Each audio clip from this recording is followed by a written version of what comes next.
Hey folks, new guy here, Rob Staggenborg. My new podcast is talking with some interesting folks and getting the skinny of some big news things, news stories that happened in my lifetime. One of the biggest things that I've ever experienced was something that happened over in Germany when I was stationed over in Germany, and was something that a lot of people will remember. It's the Flugtag accident at Ramstein Air Base. And my guest today, joining us in just a moment, is Dee Dee Doke. She was a reporter for the Stars and Stripes and covered the event, was there live when it happened. So we'll be back in a moment. New guy here. Be right back at you. And welcome back. This is the new guy here. And again, talking with my guest, very excited, an old friend of mine, Dee Dee Doke. Dee Dee, welcome to the show. Thank you so much, Rob. It's really great to be here. Well, I'll tell you what, it's first of all, we're old friends, so we'll save that kind of for the end of the interview, because I obviously would love to catch up with you. And it's been so many years. I was a young 18-year-old reporter, and you obviously had been in the game for some years, so had definitely a lot of respect for you. But again, when I arrived, it was right in the wake of the Ramstein air crash, the Flugtag disaster of 1988, I believe it was. And Yes. you were there. You covered the event for Yes. Stars and Stripes. So first of all, what is Flugtag? Let's just kind of start there. It's an air show, but it's a really big deal for in that region of Germany. You were going to talk about the event? It was Flugtag, which translates literally from German as fly day. Had been a real tradition there at Ramstein, particularly in Germany, for a number of years before Flugtag 1988. In fact, other air bases had them, but in Germany, Flugtag at Ramstein was the big deal.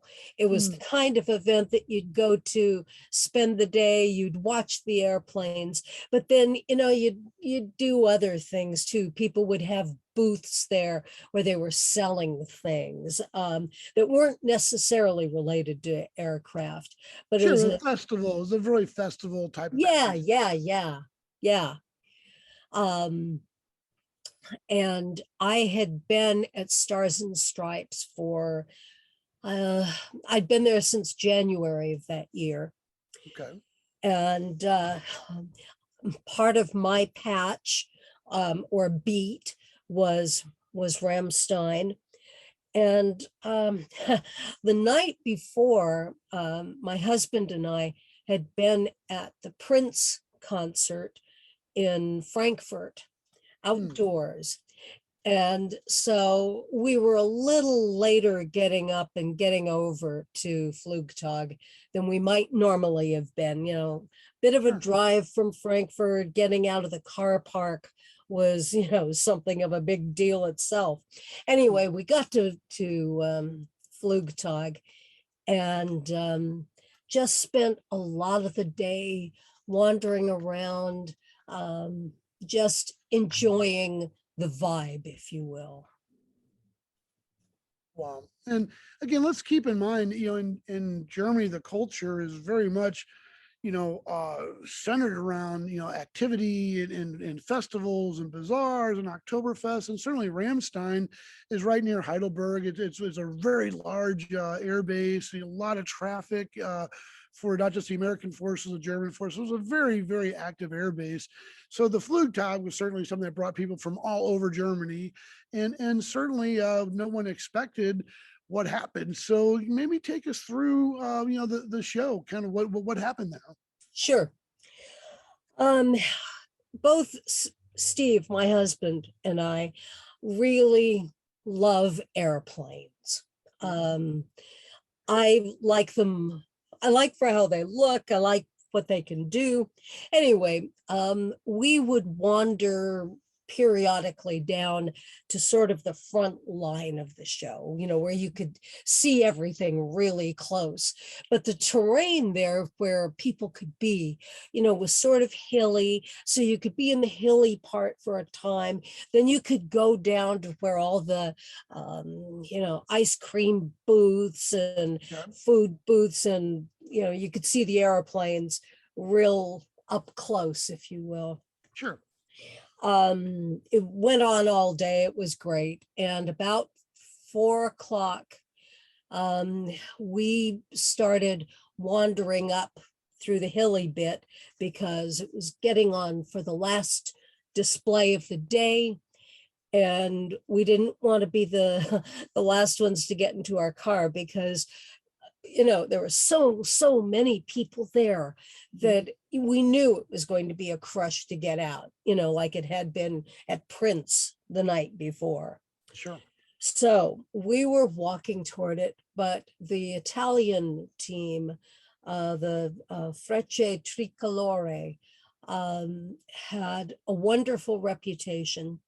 And we really wanted to see them. We didn't want to leave without having seen them, and that would be something wonderful to write about along with everything else. Sure. Anyhow, we were watching it and marveling at it. And then they started to do this maneuver. Like a piercing heart was the pierced maneuver. heart. Yeah, it was their famous maneuver. And we were watching it. And as the two opposing sides were coming toward each other at the bottom of the heart, I began getting really nervous because I thought, that's so close. That's so close. And just as they got to the bottom of the heart, and the other pilot who was doing the piercing of the heart came through, all three of these planes just seemed to come together at one time. Wow. And it was immediately apparent, that these planes were crashing. One of them cartwheeled into the crowd, but it was sort of like time stopped. And there was silence. And everyone just stood there in shock. There weren't even any screams at first because it was just so shocking. Surreal. I can imagine you're there just watching an air show. Next thing you know, the plane's tumbling through the crowd. I mean, that's something that obviously is unsettling, to say the least. Yeah. And at first, we couldn't even see that it had to cartwheel a ways to get into the crowd. And we didn't see that initially. We just saw it heading in that direction. And I hung on to my husband, and I felt like all the wind had been knocked out of me. I'd never experienced anything like that before. And suddenly I knew I had to run for a phone because, of course, that was 1988. Your reporter instinct kicked in. Exactly. Yeah. Yes. And we had no mobile phones. And the nearest phone that I was aware of was I'd say about a 15-minute walk away. And so I left my husband there and I said, I gotta get to the phone. I gotta get to the phone. And so I ran. I have no idea how long it took me. I was not much of a runner in those days, but I booked to get to that phone. And of course it was a pay phone, and I had to see if I had enough, change to call the headquarters in Darmstadt, or Griesheim rather, to get the duty editor and tell them something had happened. And there was a photographer who had been assigned to shoot that day. I didn't see him anywhere, and so I couldn't coordinate with him. I just called the desk and told them basically what had happened in kind of bursts of words. Sure. And after I did that, I ran back to the hill where I'd been, to see what else I could find, to see what other information I could find. And then I ended up running back again. But we heard ambulances a little bit at first, but not as many as you would expect. From everything I learned later, there was not the best communication that you would have hoped for Exactly. And between the American. I was going to talk about that because that really changed a lot of things in Germany. Because again, let's paint the picture that this is an American air base, Yes, of which there was a tragic accident, of which the German authorities, there was some, who's running the show? Is it an American situation? So I know in the aftermath, a lot of that communication stuff came out, and there were sweeping changes made on the German side for sure. So that yes, certainly was something. But I guess in the heat of the moment, it's just madness of trying to figure out who's in charge, who do you speak to, who's issuing the statements, and where do you go. I could just imagine having been in a situation not even like that, but just a new situation when you're trying to find, where to get the information. But this being on the scene had to be just really challenging. it was, and I have to say it was traumatic. I'm really grateful that I was there working, because if I hadn't been working, it's the kind of thing that could have broken me apart, but you have to go into that other mode.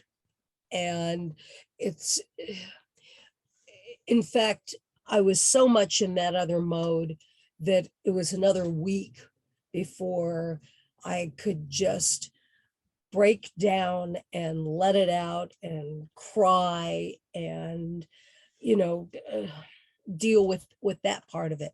But for the first week, I was absolutely on autopilot. I And can imagine. that was the making of me, I think. Hmm. And I tell you, again, I had no role in this game other than I just showed up maybe a week later. But I think I kind of remember arriving and us just kind of meeting. It would have been during that sort of time when you're kind of quiet. You're cordial, obviously, and very quiet. And later we became very good friends. And Yes. so I was going to ask you, this had to affect you, and even so many 33 years later, we're talking about it, and I can still hear the emotion in your voice. I mean, it's something you never forget. It's something that you never, get through. But I mean, how do you handle it 33 years later? I mean, it still sounds like you struggle at times with it. Um, for a few years after that, I really had difficulty with air shows. And when you cover the Air Force, as I did when I was at Stripes, Mm. avoiding air shows was not something you could do. But whether it was a plane coming in at Ramstein, maybe, on a landing, because F-16s were best based there. And they also got a lot of other NATO traffic of fighter jets and things. Sometimes it would kick in and it's too close. It's too close. It's going to crash. I'm since over that a lot, but um, it was an awful thing. But I felt, and I don't mean to sound like a martyr about this, I felt like the best thing that I could do, both for my own sanity and also for the people who lost their lives or suffered horrible injuries in the thing, was to keep going for the story, try to find out what had happened there and what was going to happen in the aftermath, so that things like this could not happen again. The Germans, for their part, let me put this in a little bit of historical context too. Mm. At the time that this happened, the Germans were, shall we say, getting a little tired of the American air presence in particular. And they felt as though the fuels from the jets were defoliating their trees on the top level, creating pollution in some other area.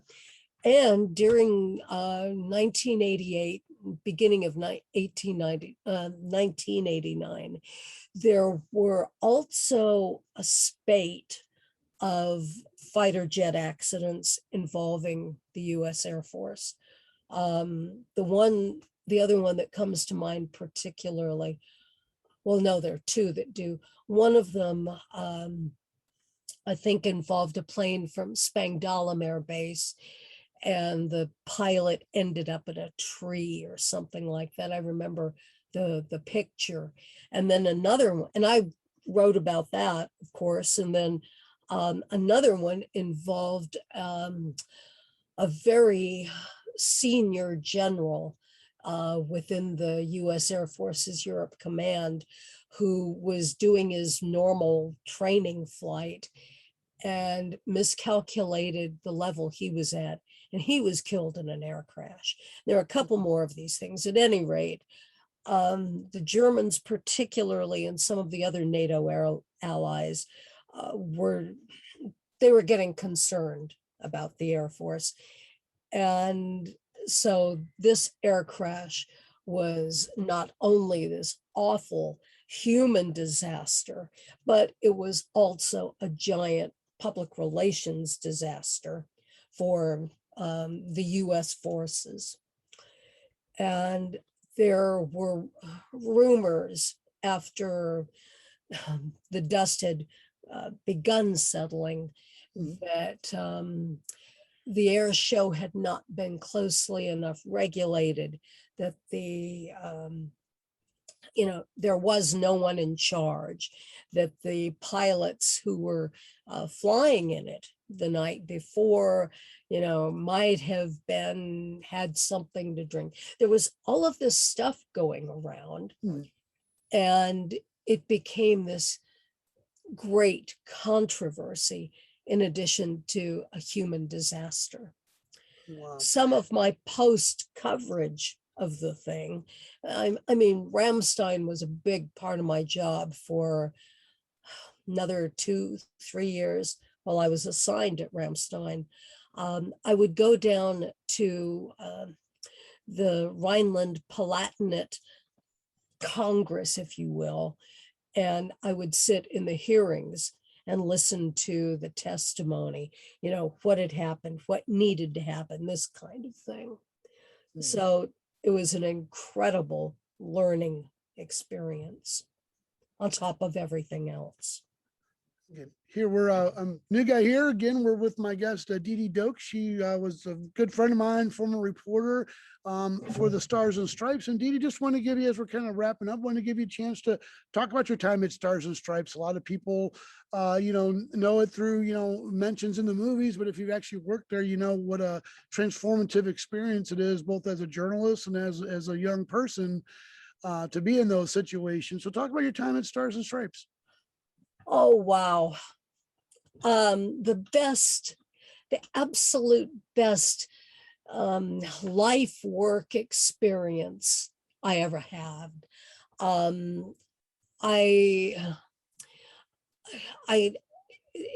It's so hard to even capsulize really what happens to you there, or what happened to me there. I went planning to spend 3 years. I ended up spending 11 years on staff.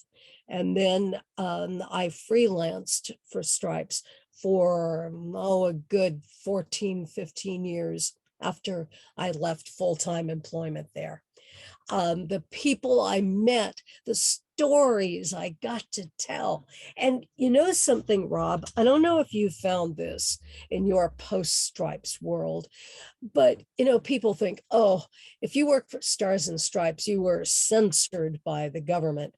And I have to say that we had greater freedom there to report on what we saw and what was happening than you do in an awful lot I like to Oh, say, what I like to say, generals will take on any army in the world, but they won't take on the editorial board of the Stars and Stripes. And that is the truth. absolutely.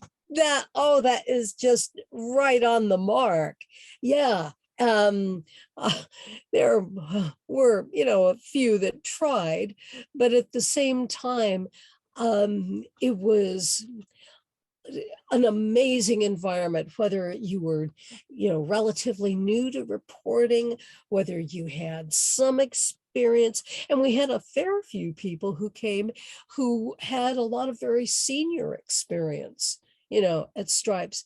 And for all of us, it changed our lives. I think, and I've just figured this out in the last few months, I think the bonds with our colleagues at Stripes may be among the closest, tightest, best bonds we'll ever have. Exactly. I like to tell people I spent the most of my time covering Air Force recreational basketball games. So I wasn't like I was really in the I wasn't in the trenches, but I did spend some time, with the troops on exercises. I was a soldier myself, very proud of my service, and something that's been Yes. very, very helpful for me in my career. And when I tell people that I wrote for the Stars and Stripes, I get a lot. It's definitely a conversation point, and you hear what it meant, what the paper meant to people who were just in the logistics and whatever air base or whatever, that they used to read that paper religiously, and they would recognize different features we would do, and I really get a charge out of that. I really love hearing those stories. I I love that too. And although in I live in the UK Mhm. and I work in British media, and there aren't all that many people that know about it, but it's sort of like telling people about Camelot. It's Mhm. like, okay, you may not have experienced before, but I worked for this paper where we could do this and this and this, Yep. and people are intrigued by it. I am still such a proud striper.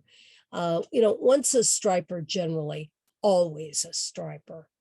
Well, I hope to do a show down the road where we get a couple of the old folks together and just talk about our experiences. Because again, I think that so many people they covered so many great stories. Number one, my story that I covered was the Berlin Wall opening up. I just happened to be in Berlin that day, and I was Oh, covering a basketball game of all things. And I learned to pivot and learn to shift and witness that. And I'm like, wow, that was history in the making. And certainly yes. with the Ramstein air crash and other events as well. I mean, we were there in such a historic event because the military role in Europe was changing so much in the 80s, 90s, and aughts, and we were certainly part of that. So it was, again, Yes. I share those same feelings about my experience there. I really enjoyed it.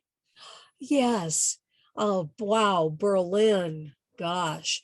Um, what a story to tell, Rob. Gee, And I like to tell people, for me, the thing that was amazing was just walking across in the Berliner Platz and seeing the East Germans like literally have nothing. They look like farmers. They didn't look like they belonged there.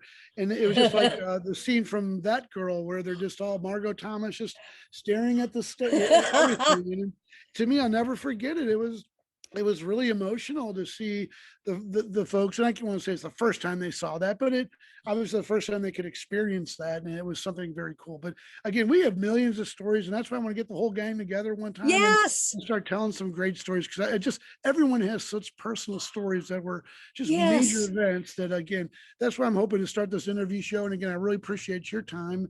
Unfortunately, we have to kind of wrap it up because we try to keep them a little short, but I hope that you'll join us for our Stripe show when we put that together. Absolutely. This has been brilliant. Thank you so much, Rob. Dee Dee Doke, again, appreciate your time. And are you on Twitter or Facebook? Where would Yes, you I like am. to let people know where they can follow you? On Twitter, I am at editor Dede, and on Facebook, I'm under my name, Dede Doak.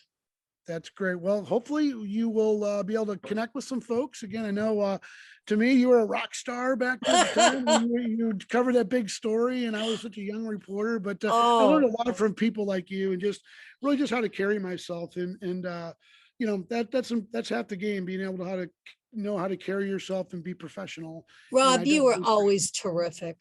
Well, I was a young guy. I made a lot of mistakes, but hey, that's where you get there.